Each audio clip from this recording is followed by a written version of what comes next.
All right. So without any further ado, let's get into it. Electrical submersible pumping systems. This is a topic which is not very well understood among the people. Uh, the idea or the concept of putting electrical pump, electrical motor downhole into water and oil seems to be quite um, opposite to what our thinking is.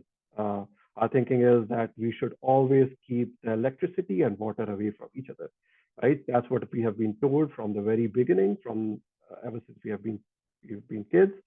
We have been told that these two things do not gel together. They do not go together. Wherever you see these two together, run away. But this is very contrary, very opposite to the concept that we have learned so far, that electricity and water do not go together. This is where they actually go together. Not exactly the way you actually might think, but in a very innovative way. Electrical submersible pumping system. So we're going to talk about why the electrical submersible pumping systems are required, why there's a need for it, and there's a market for it. We're going to talk about some key concepts about ESPs, some key components of the ESPs like ESP motor, ESP protector, ESP pump, and finally we are going to talk about where this technology is finding its way into the modern world, where the new energy is the talk of the town, right? So why do we need electrical submersible pumps? Before we understand that, we need to understand how the reservoir of any type of reservoir, whether it's geothermal reservoir, whether it's oil and gas reservoir, whether it's just water reservoir, how does it actually work? So there are two types of lifts. The one which you are aware of is called a natural lift. And the natural lift is a phenomenon in which there is enough pressure in the reservoir that it can push the fluid all the way to the surface, right? This is called natural lift because the reservoir downhole, because of the temperature, because of the seismic activity, because of how deep the reservoir is, because of the pressure that is generated by all those layers of earth above it. There's just enough pressure in the reservoir fluid to push that fluid all the way through to the surface. So you are getting the fluid without putting any energy in it, right? This is called a natural lift. But this was the case when we were initially discovering oil and gas, or we are getting into the reservoirs which are untapped, right? But as you know, the energy of the world energy requirements have gone to a point where most of the onshore reservoirs are depleted. They are matured, they are depleted reservoirs. They just don't have enough pressure to push that fluid all the way to the surface, right? So people started thinking a lot of different ways of pushing that fluid all the way to the surface started coming into the market. Those methods of pushing that fluid to the surface is called artificial lift, because you are artificially lifting that reservoir pressure or reservoir fluid all the way to the surface, right? So in mature fields and depleted reservoirs, there is just not enough reservoir pressure to push that fluid all the way to the surface. So when you will deploy your tubing, you will have your perforation, your fluid will start to come in, it will stop halfway, right? It just do not have enough energy to go all the way to the surface. So now you need some artificial lift methods to be deployed so that you can push that fluid and you can reduce your bottom hole pressure so that more reservoir fluid can actually come into the wellbore and it can go all the way to the surface. So that is where we actually find different methods of artificial lift. Now, these methods of artificial lift are dependent on your reservoir characteristics, your reservoir pressure, your reservoir temperature, how deep your reservoir is, and what is the desired flow rate that you require, right? We have gas lift systems. We have talked about gas lift systems in our previous lectures. We have progressive cavity pumps, which is also a form of pump that can be deployed downhole, but it does not have any electrical motor downhole. It is actually ran by, if I can show you right over here, it is actually ran by an electrical motor from the surface, connected through the rods, and then there's a pump downhole. Then you have hydraulic pumps, you have your beam pumps, which are also surface deployed unit, but the pump is downhole with electrical motor on the surface. And one of the most innovative methods, which is ESPs. So ESPs have, you can see compared to the rest of the methods, they have very less equipment on the surface. The electrical motor, electrical pump, electrical cable, everything is downhole, right? And that's where their niche is, because everything is downhole, everything is compact. You can actually get a really high flow rates from ESPs. So this is just a comparison between different artificial lift methods, which, because one of the natural questions could be, which artificial lift method is best? It depends on the well conditions. It would be unfair to say that this method is best without actually looking into the well conditions. Certain well conditions, the progressive cavity pumps is the best methods of lifting. For example, if there is a lot of gas, there is a lot of solids, your PCP systems or your progressive cavity pump systems are the best artificial lift methods. But if you do not have a lot of gas, but you do have a very high flow rates, you require something which can go very high temperature, then your ESPs are the best methods, because compared to PCPs, ESPs can go all the way to 200 and actually above than that. Now we are going to 273 degrees Celsius. So every method finds its own place. ESPs are not very good if there is a lot of high gas in the reservoir. For example, if the GOR, which is gas to oil ratio, is very high, they are not very good in handling that. But if there is operating volume is really high, for example, all the way to 30,000 barrels of fluid per day, then your ESPs are way better compared to the rest of the methods, which you can see right over here. So every method of artificial lift finds its own place, and we can see it right over here as well. When you have low flow rates and less depth, your rod pumps and your progressive cavity pumps find their niche application. Then when you have a little bit medium flow rates, all the way to 9,000 barrels of fluid per day, and the pump setting depth is all the way to 10,000 feet, then you have hydraulic lift.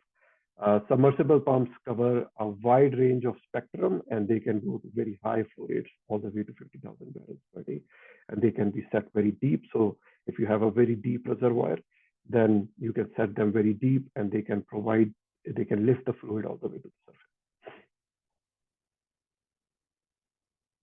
So this is just where you can see every method of artificial lift, how it actually kind of gels in. One of the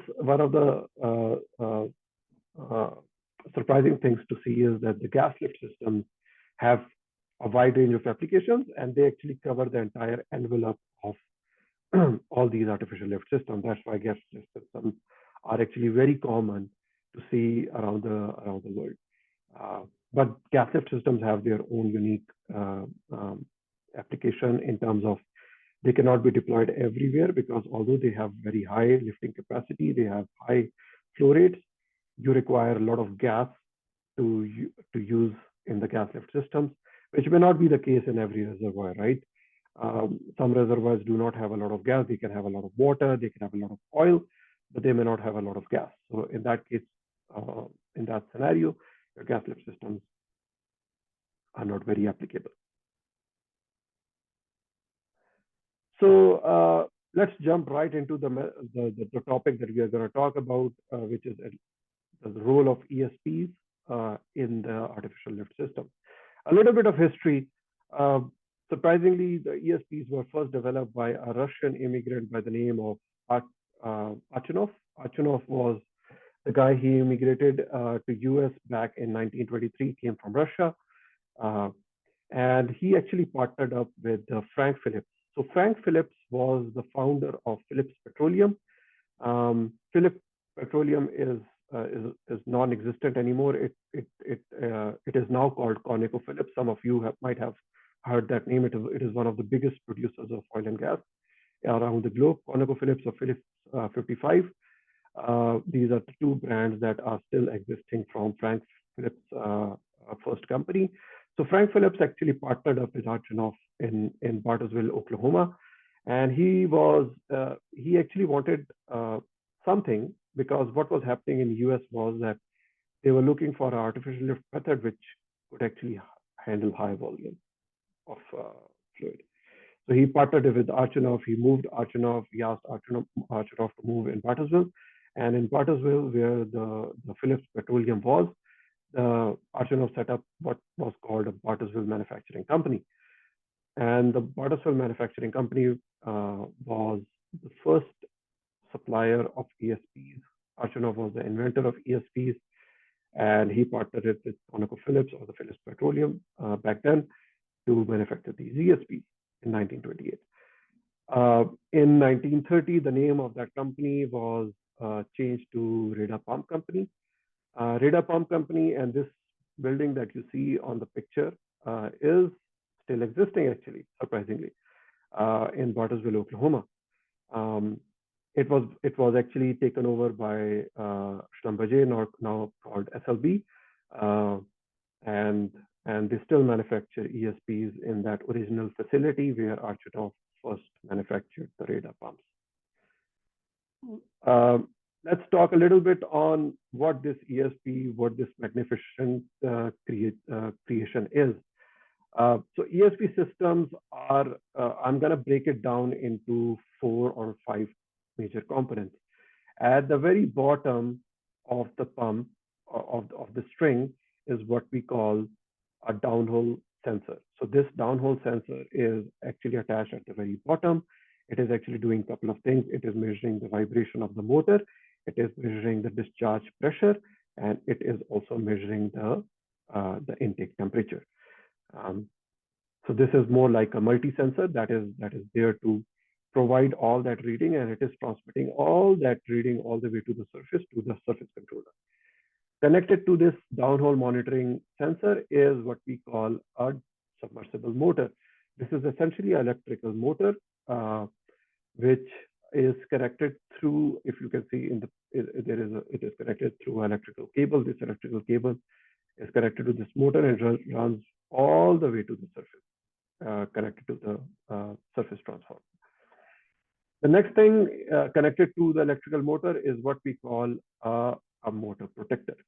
Now, I'm going to talk about what is the purpose of motor protector in the coming slides, but essentially it's a hydraulic compensation system. Because what happens is that when the motor is actually filled with dielectric oil, when there is expansion of that oil needs to go somewhere. It goes to the motor protector. And when the motor cools down, it needs that oil so that it will draw that oil from that motor protector. The next system that is connected to the motor protector is what we call a gas separator. Gas separator, as the name suggests, it is designed with a specific geometry to separate the gas, because if you remember the previous slides, ESPs are not really good in handling gas. So we want to prevent as much gas from going into the pump as we can. So gas separator is there to separate that gas and just reduce that gas going into the pump. You cannot eliminate it 100%. The gas will still go through the pump. You just want to eliminate it to a point where your pump will not go into a gas lock situation. Connected to this gas separator is what we call a pump. This is a multi-stage pump. We are going to talk about what a stage is, but essentially it's a multi-stage pump in which different stages are stacked on top of each other. And this pump is what we call a centrifugal pump. And then this pump is actually connected with the tubing. And then on the surface, we have electrical transformers. You need a step-up transformer, step-down transformer, depending on your motor voltages. And then we have what we call an electrical drive, a variable frequency or variable speed drive, which is there to tweak the RPMs of the motor. So you can run this pump at different RPMs, and also to all the information that you are getting from multi-sensor or downhole monitoring tool, all that information is actually displayed on a controller on the PSD. So this was a holistic system level overview of what the ESP is. Now let's dive more into the different subsystems of the ESP. We're going to talk about the electrical motor, which is right over here at the very bottom, right? So what is electrical motor? Electrical motor for the ESP is essentially, uh, it, historically, it used to be an induction motor. It was a three-phase squirrel cage induction motor with two-pole design. It was the heart of the system as it was providing the torque and rotational force to the pump. As I mentioned, it used to be traditionally an induction motor. Now the industry is moving towards permanent magnet motors. I'm not going to talk about permanent magnet motor in this presentation because I feel it's a little bit off topic. But what you need to understand about electrical motor that we commonly use for the ESP is that it's induction motor. If it's induction motor, it's a lagging load. That means there will always be a lag between the magnetic field in the stator and the rotor. ESP motor selection depends upon different configurations. It depends upon how tight the casing is in which the motor needs to go, whether it's a single motor or a tandem motor. Tandem motor is that you can actually tandem two motors together. You can connect two motors together, and you can actually have a higher torque for the string. And then it also depends upon how much flow rate you want. That flow rate will determine the horsepower rating and the wattage rating. Components of the motor, just like induction motor that you will see in the water pump at your home or anywhere in the industry, it is made of two basic things. The first thing is called what we call an electrical stator. The electrical stator is made up of a housing of desired diameter, and then you have your stator winding. So you have your laminations and then your stator winding in the stator. You can see in the picture right over here, these are what we call stator laminations. And then through these laminations, there are different AWG code wires.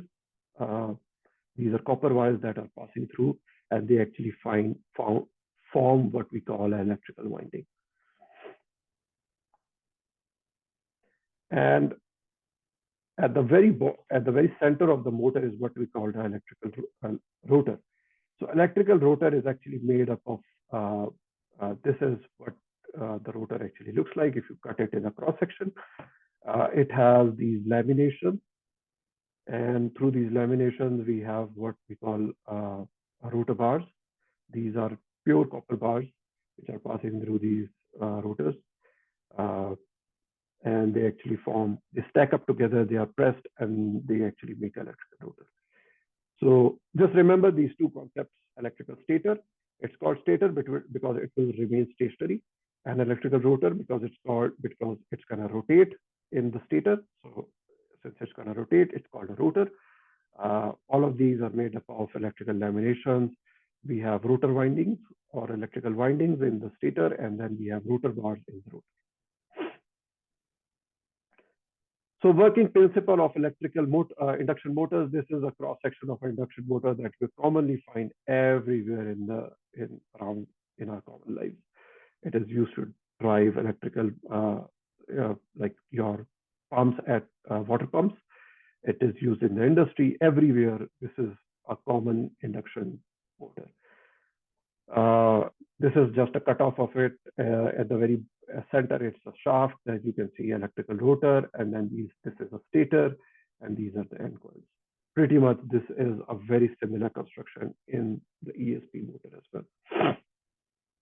The only thing that differs between the surface motor and the ESP motor is that in the ESP motor, in the surface motor, you just have one rotor. In the ESP motor, because it's long cylindrical, you actually stack up the rotors. So there are multiple rotors, one stator, multiple rotors running in the center. So very simple, robust methodology to convert electrical energy into mechanical energy using electromagnetism.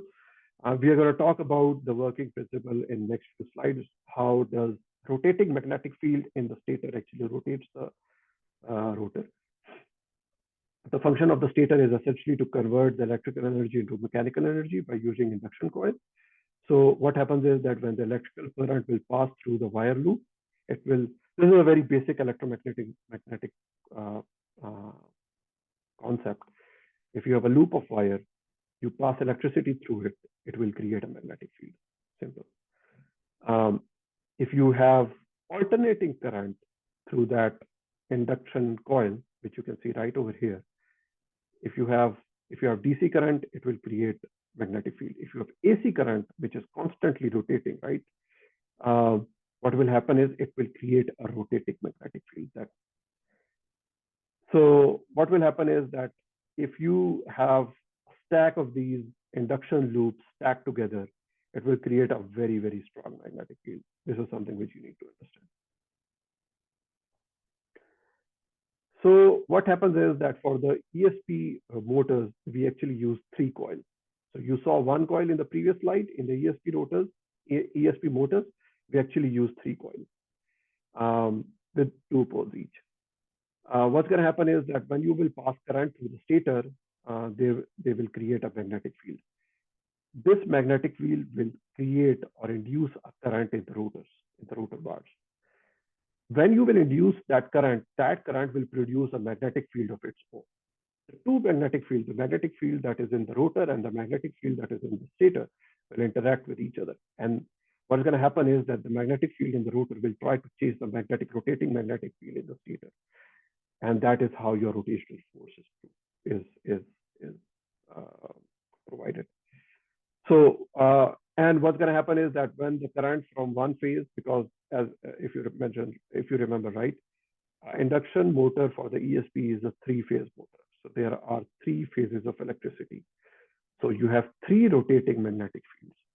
So when the current will move from one phase to the another, what's going to happen is that the magnetic field of that current will move with it, right? And the rotor will want to follow that magnetic field. So you will essentially create this perpetual magnetic field which is rotating in the stator. The rotor magnetic field, because that magnetic field in the stator is also creating a magnetic field in the rotor because of the current, the induced current.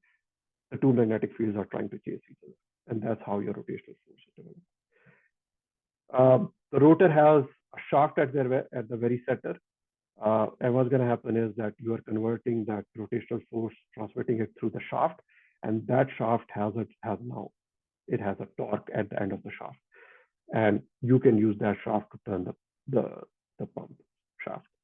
So all of these shafts are actually mated together, and it can be used to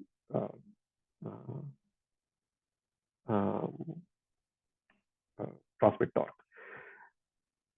To determine the RPM of the motor, what you need to do is that you need to multiply hertz with 2 divided by the number of poles. If you remember, a common induction motor is a 2-pole. So essentially, your hertz multiplied by 60. So if you have a 60 hertz motor, you have 3600 RPM. You can see it right over here. And if you have a 50 hertz motor, you have a 3000 RPM. So common induction motor, 3-phase, 2-pole, will give you 3600 RPM. So this is just to show you the animation of how the rotating magnetic field will actually work. You have the first phase in the stator, which is A plus and A minus. This is the rotor at the very center. Then you have your second phase, which is B plus and B minus. And then you have your third phase, which is C plus and C minus. What's going to happen is that the first phase will induce a current and a magnetic field in the rotor. The second phase will also induce a magnetic field and magnetic field in the rotor. And the third phase will also induce a magnetic field. So motor selection, let's talk about the application. Motor selection essentially depends upon what casing it needs to go in, what is the temperature rating. And the motor power rating is actually determined by like your cooling conditions, safety factor, density of fluid that is being pumped, flow rate, etc. Let's talk a little bit more about the motor power rating, because what's going to happen is that all that current that is going through the stator, right, it will generate a lot of heat as well. That needs to be dissipated. On the surface, you have your induction cooling. So your motor will dissipate all that heat into the atmosphere, but downhole that heat will go into the fluid, right? So based on the characteristics of fluid, you will determine your heat dissipation, and based on that, you need to determine your power rating of the motor as well. Because if your bottom hole conditions are very aggressive, you do not have a lot of flow uh, across the motor, you won't be able to cool it down. So what's going to happen is that motor will burn itself out. So the ratings are typically based on the bottom hole temperature and how good the heat transfer is. Um, so you need to determine your motor power rating based on that. So one thing to remember is that regardless of whatever your power rating is, the motor will always try to deliver the power that it is rated to, right? It will always, for example, if it is a 200 horsepower motor, it will try to deliver 200 horsepower, even if the bottom hole conditions are bad, even if their circulation is bad, even if it is overheating itself, it will do it, it will overheat itself, and it will burn itself. What's going to happen is that all that laminations, there is insulation, lamination, there is insulation on the motor windings. It will melt and it will burn the motor. So it will deliver that power, but you have to be careful that you will affect the longevity of that. Let's talk a little bit about the second subsystem that is connected with the ESP motor, which is the ESP protector. So the protector is the piece of equipment that is located directly above the motor. Protector is also considered one of the most complicated in terms of mechanical construction, one of the most complicated pieces of the whole ESP string, just because it provides a couple of unique functions. What it provides is that it will transmit all that torque that is developed at the electrical motor shaft, and it will transmit it through the shaft of the protector to the pump, right? It also prevents entry of the wellbore fluid into the motor. So the wellbore fluid will actually enter the ESP protector, but it will not go all the way to the motor. So it, as the name suggests, it is protecting the motor from the wellbore fluid. It provides pressure equalization, and one of the most important feature is that it will provide a reservoir for the thermal expansion of the motor oil. So the motor will start and it is cold oil, but as it starts and it's running, the oil will heat up. And what's going to happen is that you guys know that there is going to be a thermal expansion of that motor oil. That motor oil needs to go somewhere. It will go into the ESP protector. And when the motor is shut down, it cools down, it will draw that oil back into the motor. So it is providing you that hydraulic compensation. The other thing is that it houses the bearings that will take the thrust that is developed by the pump. So the pump will actually develop a down thrust. So that down thrust needs to be absorbed by a bearing. So there are special bearings in the ESP. You can see it right over here. So these bearings will take that down thrust and it will absorb that down thrust, because if you do not absorb that down thrust, it will break either a shaft or it will damage your motor. So as stated in the previous slide, the protector's job is to keep the motor happy. Essentially, that is what it is doing. It is taking the thrust, it is taking the hydraulic compensation, and it is performing all those functions between the ESP protector. So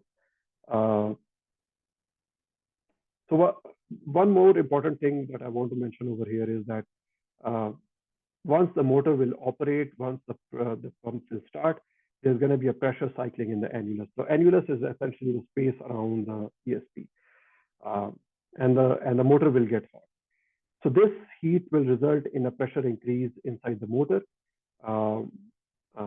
and with this pressure increase, the volume of the oil will increase. So this volume needs to go into the protector, and when the motor will shut down, it will cool down and it will essentially suck that oil from the protector. And this increase and decrease in the volume of the motor oil is protector is taking care of. ESP gas separators, these are essentially, they have these helical profiles on the gas separator, which are designed in a way to push the gas out and only let the fluid in. Now, some of the gas might go through, but the ESP gas separators are essentially designed to handle 60 to 70% of the gas volume. Gas separator intakes. This is just, you can see the construction of the ESP gas separators. There are two types of gas separators: the static type, in which nothing is rotating. So what's going to happen is that these baffles will essentially act like barriers to the gas, and they will separate the gas. But there are the other types of gas separators, which are called dynamic type gas separators. What's going to happen is that they have these helical profiles, which are designed in a way that they will separate the oil and gas, because it actually work on a rotating centrifuge principle. The heavier fluid will move to the outside, and the gas will go to the inside of the dynamic gas separator. Once the gas will go to the inside, it will be pushed out of these holes, and the heavier fluid will just travel to the outside, and they will go to the pump. ESP pump is essentially, if motor is the heart of the whole system, the workforce or the workhorse of the ESP string is what we call a centrifugal pump, ESP centrifugal pump. And it's a multi-stage centrifugal pump, which is made up of numerous impellers and diffusers. We're going to talk about impellers and diffusers in the coming slides. But all of these impellers and diffusers are essentially stacked on top of each other. You can see this stacking over here in the construction. And the number of impellers and diffusers, or ESP stages as we call them, depends upon the lift of the pump. So the longer the lift of the pump is, the more that stack length is. So let's talk about the impellers and diffusers that make up the ESP pump. The impeller is essentially your rotating part. The diffuser is essentially your stationary part. The impeller rotates inside the diffuser. You can see it right over here. This is the diffuser, and this is the impeller. One impeller and one diffuser actually go as part of one assembly, and together they are called a ESP stage. So the ESP stage, when somebody is talking about ESP stages, is essentially talking about how many impellers and diffusers are there. For example, if it's a 100-stage pump, there are 100 impellers and 100 diffusers in that pump. So what's going to happen is that the fluid is sucked from the eye of the impeller, and since the impeller is rotating, it will impart that rotating motion to that fluid. That fluid will go through the veins of the impeller into the diffuser, and next the diffuser will then direct the flow to the eye of the next impeller, or the intake of the next impeller. And the pressure or the head is developed against the wall of the diffuser, as the curved wall forces fluid to move in a circular path upwards into the impeller and diffuser above. So the work from the eye of one impeller into the diffuser, and the diffuser will direct the flow into the eye of the next impeller, from that impeller into the diffuser. So you can see that that rotating motion will impart that head, or that lift to the fluid, and that rotational energy that is being imparted into the fluid is essentially helping it to move all the way to the surface of the wellhead. ESP power cables, this is essentially a power cable that will transmit your energy, your electrical energy from the surface all the way to the bottom. There are essentially two types of power cables. There are what we call round power cable and flat pack power cables. Round cables are most common in the situations where you have very less space that the round power cable cannot go through. We use what we call a flat pack or flat power cable. The selection of these power cables essentially depend upon multiple factors like the conductors, how many conductors do you want, the insulation material, the jacket material, the downhole temperature, and the exterior armor. So you can see at the very heart of the power cable is the electrical conductor. Then you have insulation material, and then what we have, what we call external armor. This is like a steel armor that is there to protect the insulation and protect the ESP cable from any damage. We talked about the cable profile, essentially two cable profiles, round and flat. Round are most commonly used. Flat are used when there is a space restriction, right? This cable also, because there is electrical the current that is passing through the ESP cable, so that will generate some heat. That heat needs to be just dissipated. So it will impart that heat into the fluid that is actually passing through the ESP cable.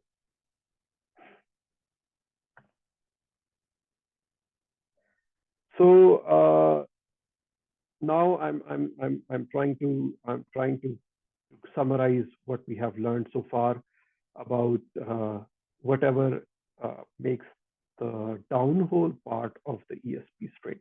So whatever we have talked about electrical cable, we have talked about electrical motor, protector, and the pump. All of it is actually deployed downhole, so all of it is actually immersed in the fluid that it is pumping, right?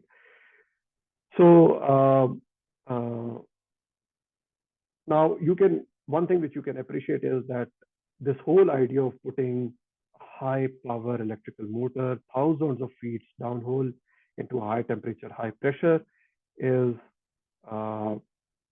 quite drastic, right? It's pretty crazy. But this technology has evolved over the period of time, and we have cable insulation materials, we have such good motor construction, electrical characteristics that makes this system workable, right?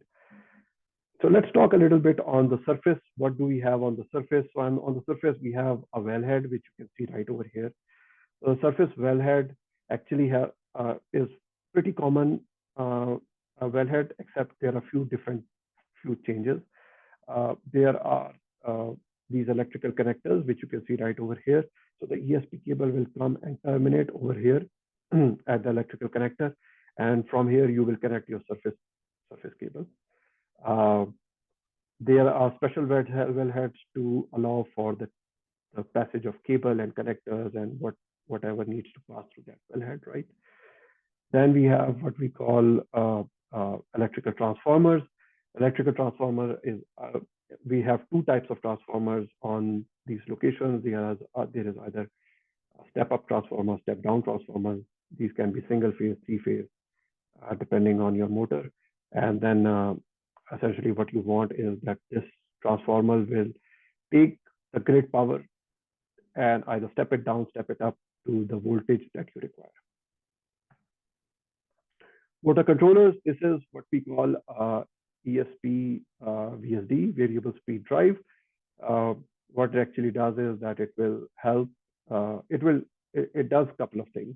On the face of it, you can see electrical controller or the controller. This controller does it helps to provide you key information like voltage of the motor, current of the motor, downhole temperature, if you have multi-sensor, downhole pressure or your discharge pressure, and your vibration of the motor. It's all that key information is displayed on this controller. It also helps you it also helps in the telemetry. So if you have SCADA system, which is supervisory control and data acquisition on your wells, that means you can do remote monitoring, then it will provide all that telemetry control as well as satellite communication packages. It also it also acts like so there are some smart controllers available as well. And what they do is that they protect your motor from burning itself. For example, if it realizes that the temperature is going too high, it can actually shut down the motor without any human intervention.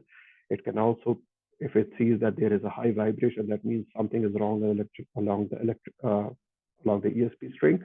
So it can send that signal to the operator that something is wrong, and it will automatically turn off the motor, preventing the whole system from a catastrophic failure.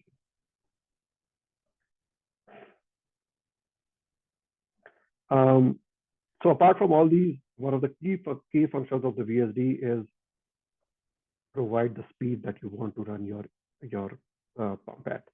For example, if you want to run your pump at 2000 RPM, your VSD will provide you that speed control. So it will provide you that flexibility of running your pump at whatever RPM you think is fit for the application. Multi-sensor, we call it a multi-sensor because it is providing you some key information. I talked about these a while back at the earlier part of my presentation. It is providing you some very key information. It is providing you vibration of the electrical motor because we don't want heavy high vibration. It can damage all the precision parts inside the electrical motor and electrical pump. It provides you with the motor temperature, excuse me. It provides you with the intake pressure and intake temperature as well as the discharge pressure.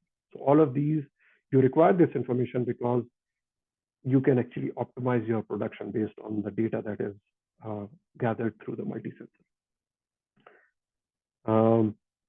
Some of you might ask how this multi-sensor is transmitting that information all the way to the surface. It is transmitting all that information through this electrical cable that is connected to the motor.